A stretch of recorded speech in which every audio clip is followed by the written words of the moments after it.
नमस्कार स्टूडेंट्स। पिछले लेक्चर में हमने पढ़ा था कि विखंडन अभिक्रिया, नाभिकीय विखंडन अभिक्रिया क्या होती है, किस प्रकार होती है और उसमें कितनी एनर्जी उत्पन्न होती है और एनर्जी उत्पन्न होने का कारण क्या है और उस एनर्जी से हम क्या कर सकते हैं वो हमने कैलकुलेट किया था। अब आज का हमारा टॉपिक है श्रृंखला अभिक्रिया।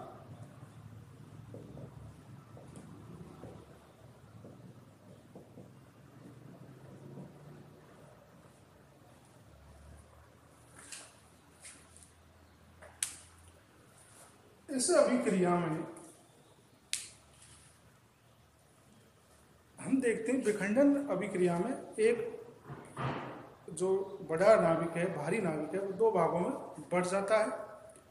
दूसरी बात, उसमें कुछ न्यूट्रॉन्स उत्पन्न होते हैं अगले पार्ट में और फिर कुछ एनर्जी उत्पन्न होती है। तो मान लीजिए एक हमारा ये यूरेनियम है और इसको हमने न्यूट्रॉन से, इसको N से ही शो कर देता हूं, फिट करवाया तो ये दो भागों में बट गया। ये मान गया Ba और Kr और इससे फिर दो न्यूट्रॉन उत्पन्न हुए और फिर ये को फिर से क्या करेंगे, हिट करेंगे तो फिर ये दो भागों में बटेगा। Ba plus Kr, Ba plus Kr U, फिर इससे नेट न्यूट्रॉन उत्पन्न हुए N, वो आगे फिर U को डिवाइड करेंगे, ऐसे ही इससे होंगे और फिर ये इस तरह से आगे डिवाइड होते रहेंगे। इस प्रकार की अभिक्रिया क्या कहलाएगी, श्रृंखला अभिक्रिया कहलाएगी। एक अभिक्रिया प्रारंभ होकर एक इस प्रकार से आगे चलती रहे कि उसमें आने वाले नाभिकों का भी विखंडन होता रहे, तो वो प्रक्रिया श्रृंखला अभिक्रिया कहलाती है। अब इसमें क्या होता है, यदि हम 100 नाभिकों का शुरुआत में विखंडन करें तो ये पहली पीढ़ी होती है, फिर ये दूसरी पीढ़ी और ये फिर तीसरी पीढ़ी, फर्स्ट, सेकंड और ये थर्ड।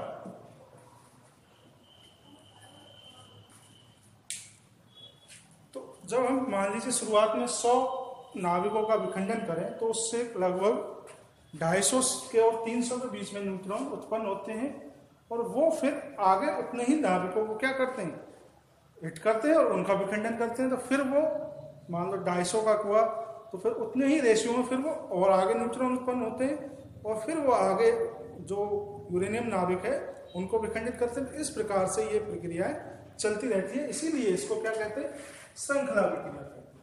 लेकिन इस अभिक्रिया को इस प्रकार से चलने के लिए कुछ कंडीशंस की आवश्यकता होती है और वो पहली कंडीशंस है कि हमारा जो इसके लिए आवश्यक शर्तें हैं,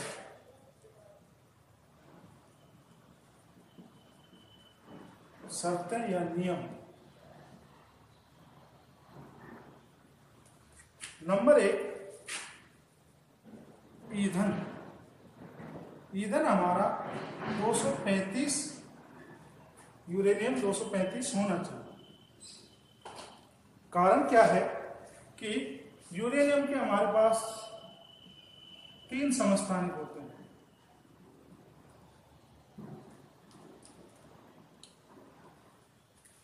ये लगभग 0.04%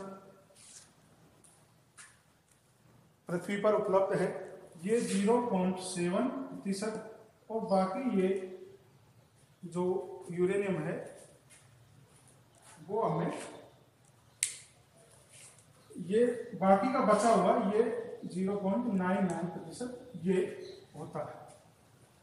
तो जो यूरेनियम 238 है, इस वाले को विखंडित करने के लिए हमें 1.1 MeV के न्यूट्रॉन्स की आवश्यकता होती है।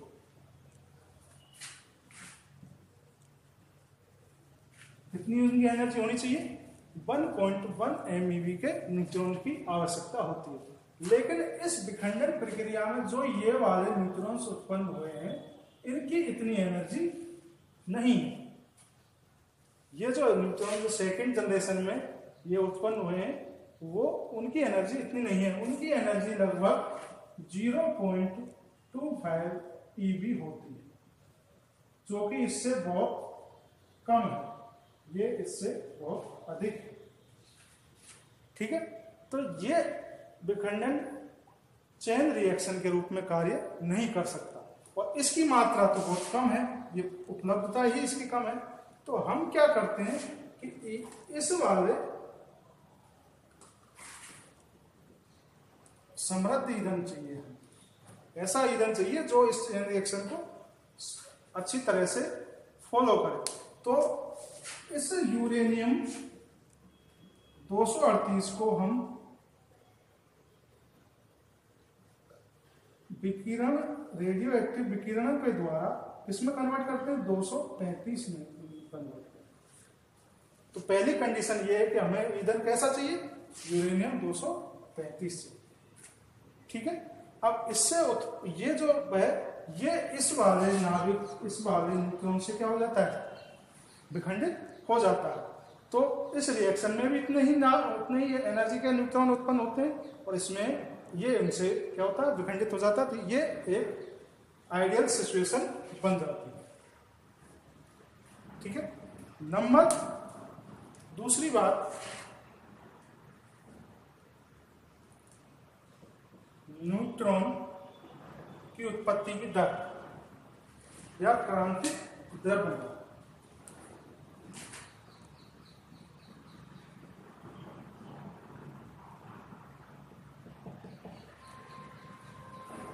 अभी मैंने बताया आपको कि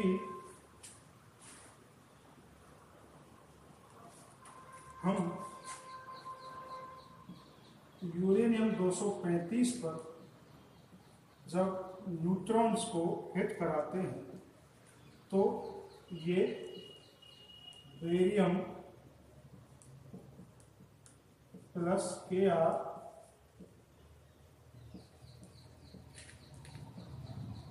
प्लस 3 न्यूट्रॉन्स में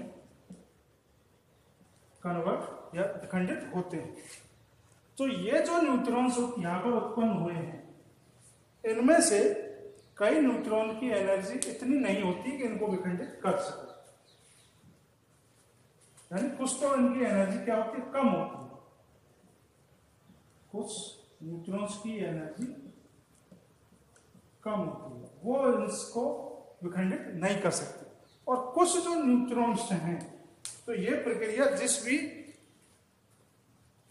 कवच या जिस भी शील्ड के अंदर चलती है, उसके द्वारा अवशोषित हो जाते हैं। प्लस कुछ अवशोषित हो जाते हैं कवच के द्वारा, कवच के द्वारा कुछ अवशोषित हो जाते हैं। तो यानी कि कुछ की एनर्जी तो कम है, और कुछ की एनर्जी, कुछ उस कवच में जिसमें ये रिएक्शन हो रही है उसके द्वारा अवशोषित हो जाते हैं। तो इसमें यदि इन न्यूट्रॉन्स का उत्पादन एक नियत संख्या में ना हो, एक जो आवश्यक संख्या है उसमें ना हो, तो ये जो है रुक जाएगी। यदि जितनी आवश्यकता है उतने न्यूट्रॉन इस रिएक्शन को ना मिलेंगे, तो ये रिएक्शन क्या होगी? रुक जाएगी। तो जो ये इन दोनों के कारण क्या हो रहा है? क्षरण हो रहा है, यानी लॉस हो रहा है। तो न्यूट्रॉन्स की क्षरण जो दर है, वो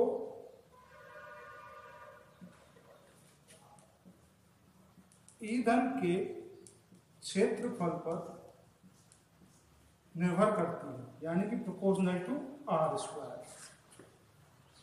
तथा उत्पादन की दर आयतन पर निर्भर करती है, यानी प्रोपोर्शनल टू r⁻3। ठीक है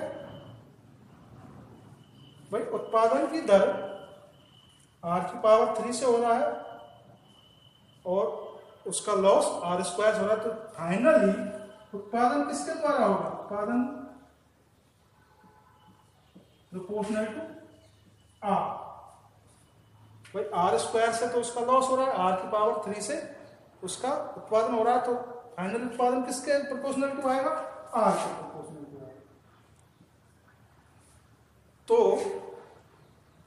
जब r के प्रोपोर्शनल टू आता है, यदि r का मान अधिक होगा तो उत्पादन भी न्यूट्रॉन्स का कैसा होगा? अधिक होगा। और यदि r का मान कम होगा तो न्यूट्रॉन्स का उत्पादन कैसा होगा? कम होगा। तो एक ऐसा कम से कम इतना आयतन हो, r का मान इतना हो कि r का मान इतना होना चाहिए कि जिससे आवश्यक न्यूट्रॉन उत्पन्न हो जाए। तो उस आयतन को,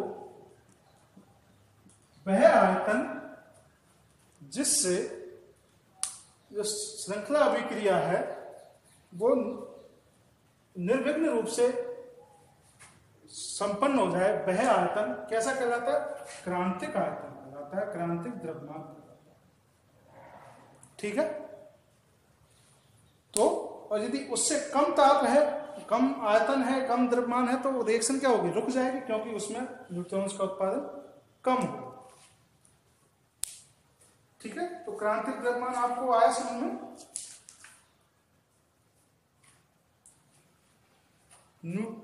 क्रांतिक द्रव्यमान या क्रांतिक आयतन वो होगा कि वह आयतन या वह द्रव्यमान जिससे न्यूक्लियर नाभिकीय विखंडन अभिक्रिया निर्विघ्न रूप से यानी सुचारू रूप से संपन्न हो जाए, तो वह आयतन क्रांतिक द्रव्यमान या क्रांतिक आयतन कहलाएगा। अगली जो कंडीशन है वो है, इसको साफ कर देता हूं मैं,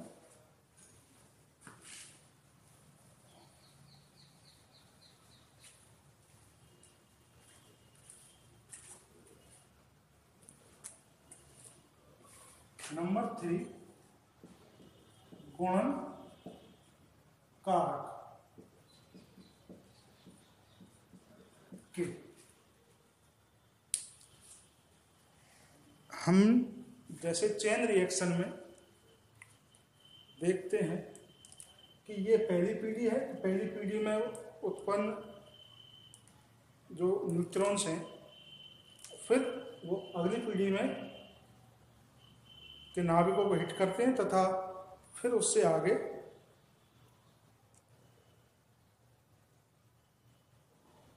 न्यूट्रॉन उत्पन्न होते हैं और फिर उनके द्वारा आगे रिएक्शन बढ़ती है। तो जो गुणन कारक है उसकी परिभाषा है कि K बराबर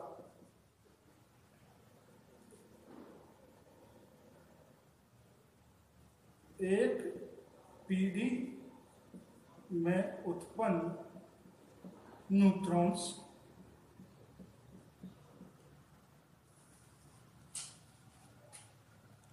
और इस पीढ़ी से पहले पूर्वोत्तर पीढ़ी में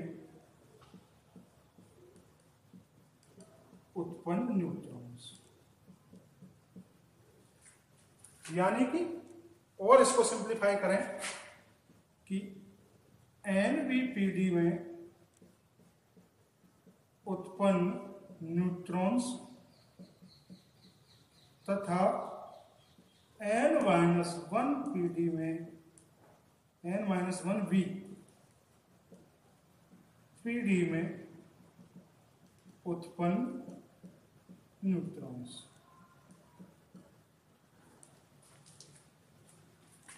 ठीक है। n-1v पीढ़ी में उत्पन्न न्यूट्रॉन्स या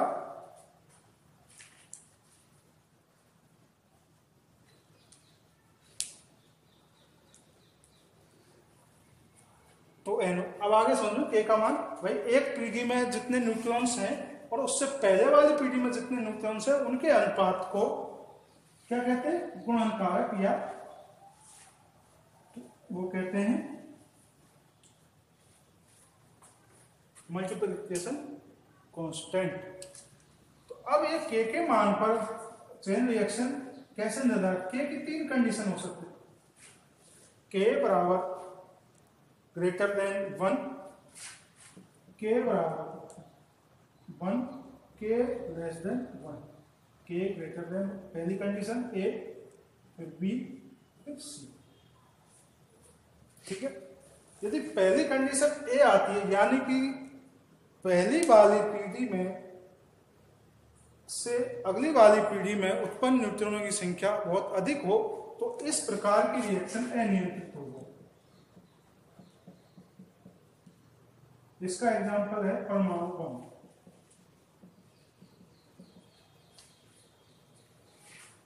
ठीक है,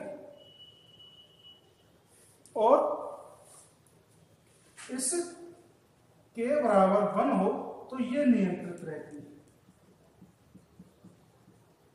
इसका है नाभिकीय रिएक्टर में। और यदि इसका के का मान, गुणनकारक का मान 1 से कम हो तो ये अभिक्रिया रुक जाती है।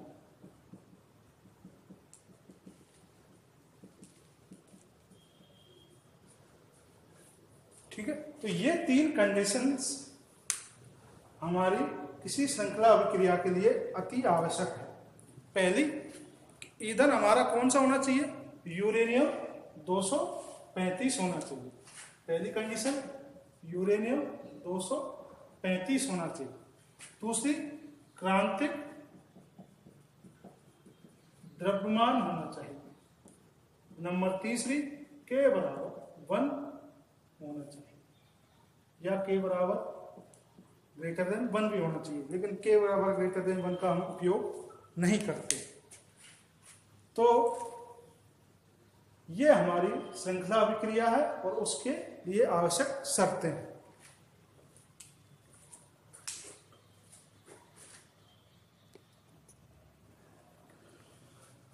अब अगला टॉपिक है हमारा नाभिकीय रिएक्टर।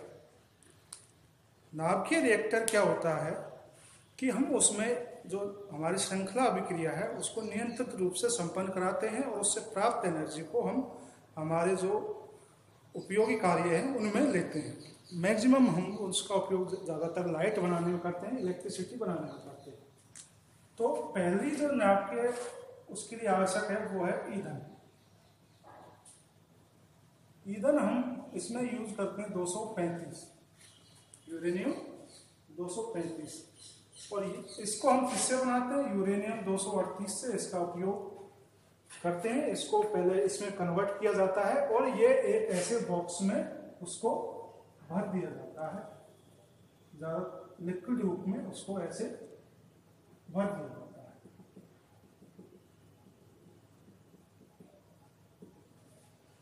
ठीक है, तो ये एक ईंधन यूरेनियम 235 का उपयोग करते हैं। नंबर दूसरी जो इसमें आवश्यक चीजें हैं वो है मंदक। मंदक को के लिए हम या तो ग्रेफाइट यूज करते हैं या भारी जल यूज करते हैं। और ये चीजें क्यों यूज करते हैं, क्योंकि रिएक्शन में जो न्यूट्रॉन्स उत्पन्न होते हैं उनकी कई की एनर्जी क्या होती है, अत्यधिक होती है। तो उनको एनर्जी को कम करने के लिए हम इसी में क्या करते हैं, ग्रेफाइट या मंदक इसमें मिला देते हैं। जैसे ये मैं इस तरह की लाइन वो क्या होगी, मंदक होगी। ठीक है, इसका क्या उपयोग है कि ये जो इलेक्ट्रॉन्स की एनर्जी है उसको थोड़ा कम करती है। नंबर 3, नियंत्रक क्षण।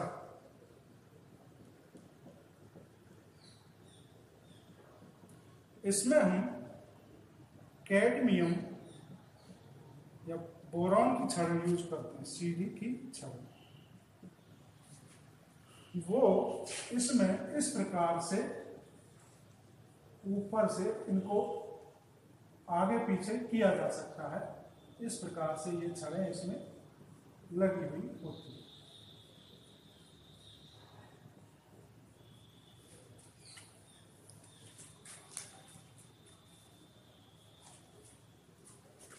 ये कैडमियम सीडी की छड़।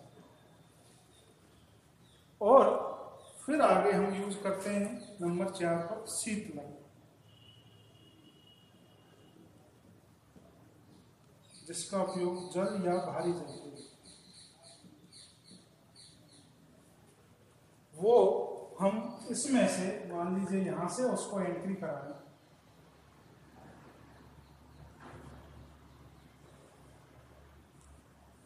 इधर से एंट्री कराएं और वो फिर इधर से उसको। अब शीतलक का क्या काम होता है कि जब रिएक्शन हो रही है तो उससे प्राप्त ऊष्मा को वो एक तो इसकी पूरी सिस्टम की है ऊष्मा को नियंत्रित करता है जिससे इसमें ठंडा बना रहे, और जो ऊष्मा एनर्जी प्राप्त हो रही है उसको रिएक्ट करके उसको अवशोषित करके वो बाहर लाता है, और फिर वो तो इसका तापमान क्या होता है, बढ़ जाता है। उसी तापमान का उपयोग करके हम उस ऊष्मा का उपयोग करके हम इलेक्ट्रिसिटी या और कार्य करते हैं। नंबर 5 पर आता है कवर या कवर कहें इसको, या फिर परिरक्षक, हिंदी से शील्ड, परिरक्षक। और यह सारा सिस्टम एक इस प्रकार के परिरक्षक में बंद होता है। इस प्रकार के परिरक्षक में ये बंद होता है। इसका कार्य होता है कि इसमें जो रेडियो एक्टिव किरणें या रेडियो एक्टिव जो विकिरणें निकलती हैं उनको ये अवशोषित कर लेता है और इसको बाहर जाने से रोकता है। अब जैसे ही हमको जितना इसको हमको कंट्रोल करना होता है तो ये छड़ों को हम आगे पीछे करते हैं जिससे ये रिएक्शन कंट्रोल होती रहती है। और ये इसके पार्ट्स होते हैं। ये बहुत आसान है, आपकी बुक्स में दिया गया है। और इसमें इस प्रकार से एक नाभिकीय रिएक्टर कार्य करता है जिसके मेन कंपोनेंट्स ये हैं। और न्यूट्रॉन्स के द्वारा इस पर जब टारगेट किया जाता है तो ये चेन रिएक्शन होती है। उस चेन रिएक्शन को हम कैडमियम की छड़ों से नियंत्रित करते हैं। उत्पन्न ऊष्मा को शीतलक के द्वारा बाहर निकालते हैं और उसी ऊष्मा का उपयोग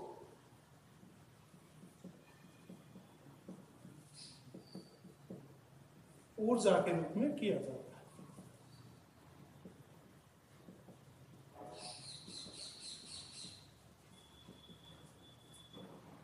ठीक है, तो ये आपका नाभिकीय रिएक्टर और चेन रिएक्शन का टॉपिक खत्म हुआ।